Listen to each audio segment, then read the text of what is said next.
Hello दोस्तों, आप सभी को प्रभु यीशु मसीह के नाम में जय मसीह की। परमेश्वर के नाम की स्तुति हो, परमेश्वर के नाम की महिमा हो। एक बार फिर से मैं आप सभी का स्वागत करती हूँ मेरे एक और नए वीडियो में। दोस्तों, आज का जो ये वीडियो है ये बहुत ही ज़्यादा खास होने वाला है हर एक मसीही भाई बहन के लिए जो आज प्रभु यीशु मसीह पर विश्वास करते हैं और जिन्होंने बपतिस्मे को ले रखा है। आज का जो ये वीडियो है ये है प्रभु भोज के ऊपर।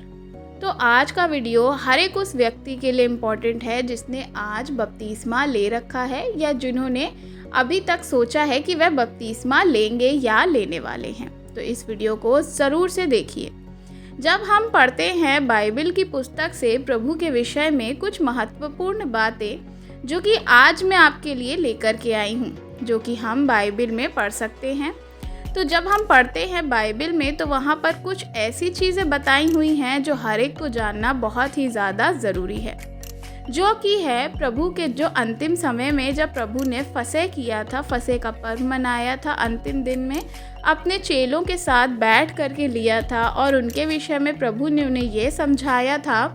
यहाँ पर जो है प्रेरित पौलुस इस प्रकार से लिख रहे हैं, क्योंकि ये बात मुझे प्रभु से पहुंची और मैंने तुम्हें भी पहुंचा दी कि प्रभु ने जिस रात में पकड़वाया गया रोटी ली और धन्यवाद करके उसे तोड़ी और कहा, ये मेरी देह है जो तुम्हारे लिए तोड़ी जाती है, मेरे स्मरण के लिए यही किया करो।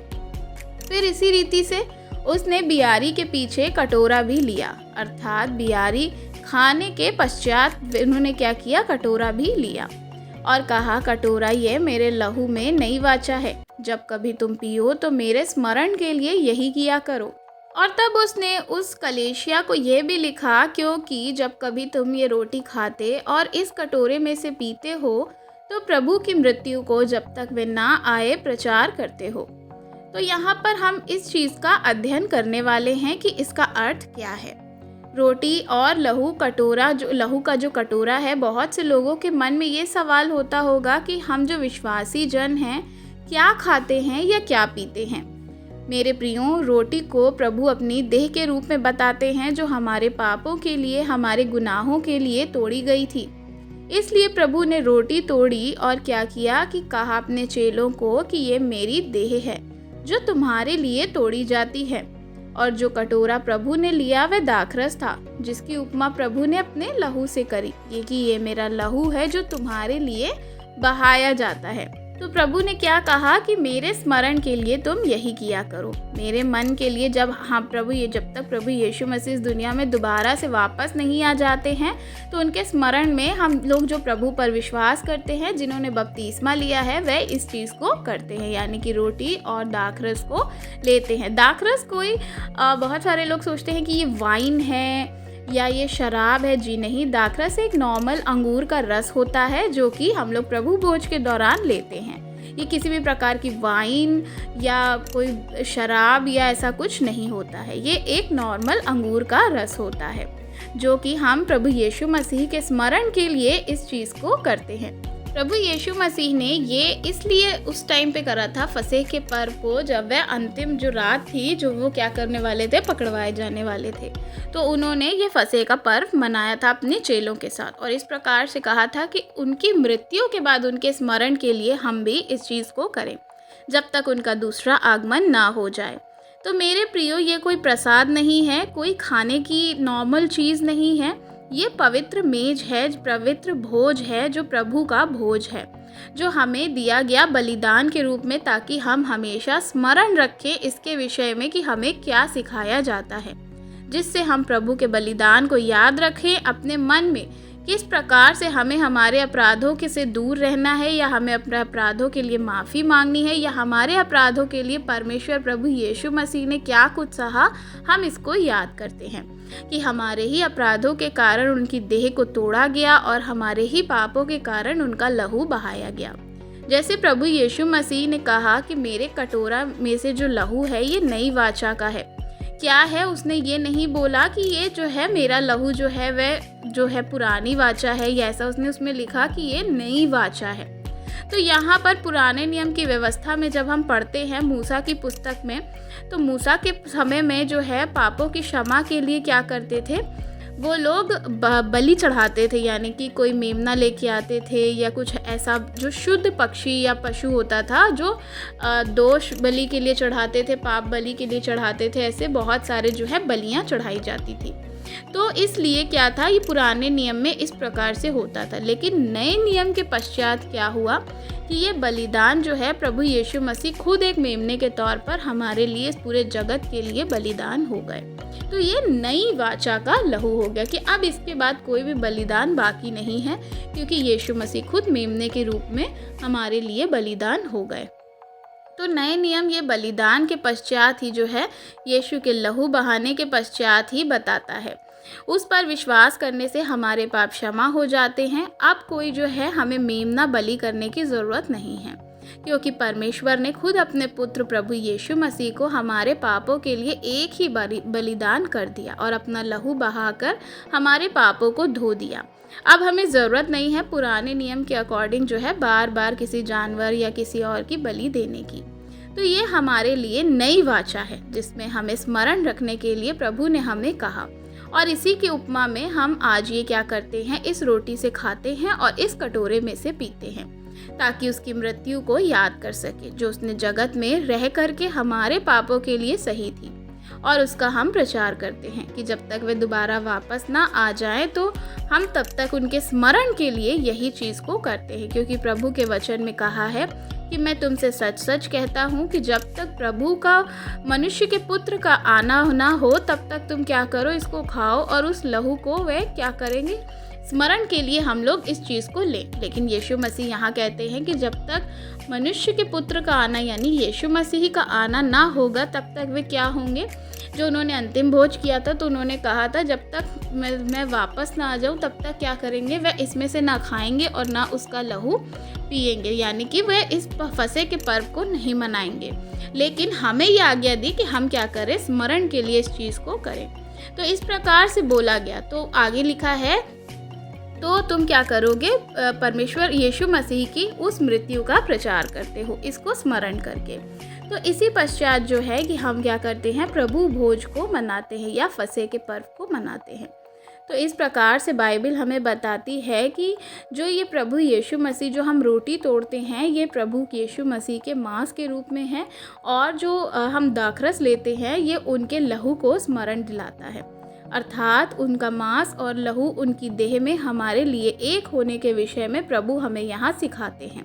जब हम उसका मांस खाते हैं और उसमें हिस्सा बन जाते हैं, और जब हम प्रभु यीशु मसीह का दाखरस, जो लहू रूपी दाखरस हम मानते हैं, उसको पीते हैं, तो हम क्या होते हैं, प्रभु की संतान बन जाते हैं। आपने सुना होगा कि जब एक बच्चा होता है तो वे, उनके जो माँ बाप होते हैं, वो बोलते हैं ये हमारा खून है, यानी इसके अंदर हमारा खून है और हमारी देह से ये निकला है।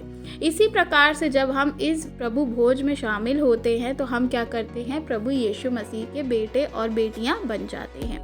क्योंकि ये लेने के पश्चात हमारे अंदर प्रभु यीशु मसीह का लहू होता है और हमारा जो शरीर है वो प्रभु यीशु मसीह के साथ एक हो जाता है। तो इस प्रकार से प्रभु भोज का जो महत्वपूर्ण महत्व है वह यही है। तो अगली महत्वपूर्ण बात यह है कि प्रभु भोज में हमें किस प्रकार से लेना है या क्या रीति है। तो प्रभु भोज लेने से पहले प्रभु पर विश्वास करना है, अपने पापों का पश्चाताप करना है और पानी में डूब करके बपतिस्मा आपको लेना बहुत ज़्यादा ज़रूरी है। और अब उसके बताए मार्ग पर आपको चलना है और कोई भी क्या करना है, आपको इस प्रकार का कार्य नहीं करना है जो बाइबल के खिलाफ हो। अपने मन में जो है आपको पश्चाताप करना है, मन फिराना है और उसके बाद बपतिस्मा लेना है। अगर आप ऐसा नहीं करते हैं तो प्लीज़ आप प्रभु भोज ना लें, क्योंकि वही मनुष्य प्रभु की देह में और प्रभु के लहू में एक हो सकता है जिसने प्रभु पर विश्वास किया हो, बपतिस्मा लिया हो। अब प्रभु पर विश्वास करना है, संस्कृति पर नहीं, वरन प्रभु के मार्ग पर आपको चलना है। इसलिए उसे आगे भी समझाया गया है कि इसीलिए जो कोई अनुचित रीति से इस प्रभु की रोटी में से खाएगा या कटोरे में से पिएगा, तो वे क्या करेगा, उनकी देह का अपराधी ठहरेगा। इसलिए मनुष्य अपने आप को जांच ले कि किस रीति से इस रोटी को खा रहा है या इस कटोरे में से पी रहा है। तो मेरे प्रियो, क्या जाने अनजाने में आप भी ऐसा कर रहे हैं कि आप अनुचित रीति से जो है प्रभु की मेज में शामिल हो रहे हैं? तो आज आपको यहाँ पर सोचना पड़ेगा कि क्या आप प्रभु की जो देह में शामिल हो रहे हैं तो आप क्या एक ये संस्कृति के तौर पे कर रहे हैं, फॉर्मेलिटी समझकर तो नहीं ले रहे हैं। क्योंकि सच्चे क्रूस की कथा यही है जिसे हम स्मरण रखने के लिए ये हम करते हैं। तो अगर आप इसे अनुचित रीति से, अर्थात अगर हमारे मन में पाप हो, किसी के प्रति सम्मान न हो, या हम किसी को अपने मन में विरोध रख रहे हैं या ऐसी चीज़ों को कर रहे हैं और उसके बाद प्रभु भोज ले रहे हैं, तो ये गलत है। तो इस प्रकार से जो है हम पाप कर रहे हैं, और जो इसमें लिखा है अगर आप अनुचित रीति से कर रहे हैं तो इसका आपको दंड मिलेगा। हम अपने जीवन को किस प्रकार से जी रहे हैं, क्या हम किसी प्रकार का नशा तो नहीं कर रहे, सेवन तो नहीं कर रहे, या हम ऐसे कोई गलत चीज़ों को तो नहीं कर रहे, तो इसके बाद अगर हम प्रभु भोज ले रहे हैं तो ये अनुचित है। इन बातों में अगर आप अभी भी फंसे हैं तो प्लीज़ प्रभु भोज आप ना लें। ये कोई भोजन की सामग्री नहीं है, ये प्रभु की देह है जो उसने अपने लोगों के लिए रखी है, जो कि नई वाचा है। कुछ लोग ये समझते हैं कि ये प्रसाद है तो हम इसे ले लेते हैं जिससे कुछ चमत्कार होगा। नहीं मेरे प्रियो, ये सोच ऐसी आप ना रखें, क्योंकि ये कोई चमत्कारी औषधि या कोई प्रसाद नहीं है जो आप खा रहे हैं। इससे कोई चमत्कार नहीं होगा। ये आपको जो है ये खुद ब खुद आपके और हमारे जीवन में आ जाता है जब हम प्रभु की आज्ञाओं को मानते हैं, प्रभु के क्रूस को स्मरण करते हैं, उसकी मृत्यु को हम सदैव सम्मान करते हैं। तो हमें कभी भी इसे अनुचित रीति से नहीं लेना है, जिससे आप पर दंड की आज्ञा भी आ सकती है। जैसे आगे भी लिखा है, क्योंकि जो कोई खाते पीते समय प्रभु की देह को ना पहचाने वह इसे खाने और पीने से अपने ऊपर दंड लाता है। इसलिए इसका आदर करें, अथवा क्या करें, आप इसका अनादर ना करें। नहीं तो इसका क्या होगा, अनुचित रीति से जो है ये आप पर अगर आप ले रहे हैं तो आप पर दंड आएगा। मैंने आपको इस प्रकार से पहले भी बताया है, क्योंकि ऐसा करके हम क्या करते हैं, अपने ऊपर दंड लाते हैं। हमारे ऊपर दंड की आज्ञा होती है, और प्रभु की मृत्यु का जो उसके पापों के लिए देह दी गई है, हम उसका गलत उपयोग कर रहे हैं। क्योंकि बाइबल दर्शाती है कि परमेश्वर ने अपने इकलौते पुत्र को इसलिए भेजा ताकि वो हमारे लिए क्या करे, अनंत जीवन लेके आए और हमें पापों से छुड़ाए। और उसने अपने पिता की आज्ञा को भी माना। इसीलिए हमें भी क्या करना है कि परमेश्वर की इस देह का बहुत ही ज़्यादा सम्मान करना है। परमेश्वर ने इस प्रकार से बाइबल में कहा कि यदि कोई अनुचित रीति से इसे लेता है तो वह अपने ऊपर दंड लाता है। जैसे लिखा है कि इसी कारण तुम में से बहुत से निर्बल हो गए और बहुत से सो भी गए। यदि जानते तो दंड ना पाते, परंतु मेरे प्रियो प्रभु भी दयालु हैं। अगर आपको ऐसा लग रहा है तो आप क्या करें, कोशिश करें ये चीज़ों को छोड़ करके दोबारा से मन को अपने परिवर्तित करें, तौबा पश्चाताप करें और परमेश्वर से क्षमा मांगे। परमेश्वर दयालु और अनुग्रहकारी परमेश्वर है, और अनुचित रीति से आप प्रभु भोज ना लें।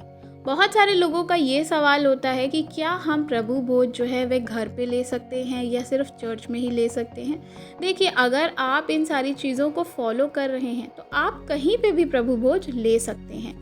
आपको पवित्रता ही रखनी है, शुद्धता ही रखनी है। आप कहीं पे भी हो, कैसी भी जगह पे हो, आप प्रभु भोज ले सकते हैं। लेकिन बस आपको ये चीज़ फॉलो करनी है कि क्या आप इन वचनों के अकॉर्डिंग प्रभु भोज को ले रहे हैं। अगर हाँ तो आप बिल्कुल ले सकते हैं, और अगर नहीं तो प्लीज़ प्रभु भोज ना लें। तो आशा करती हूँ इस वीडियो के द्वारा परमेश्वर ने आज आपसे बातचीत करी होगी, और परमेश्वर ने आज आपसे बहुत कुछ आपने इस वीडियो के द्वारा सीखा होगा। वीडियो अच्छी लगी हो तो हर एक मसीही भाई बहनों के साथ शेयर ज़रूर करिएगा, ताकि वे भी जान सके और समझ सके। वीडियो को लाइक करना बिल्कुल भी मत भूलिएगा। चैनल पे नए हैं तो चैनल को सब्सक्राइब ज़रूर करिएगा। कमेंट में आप हमें अपनी राय बता सकते हैं। God bless you. जय मसीह।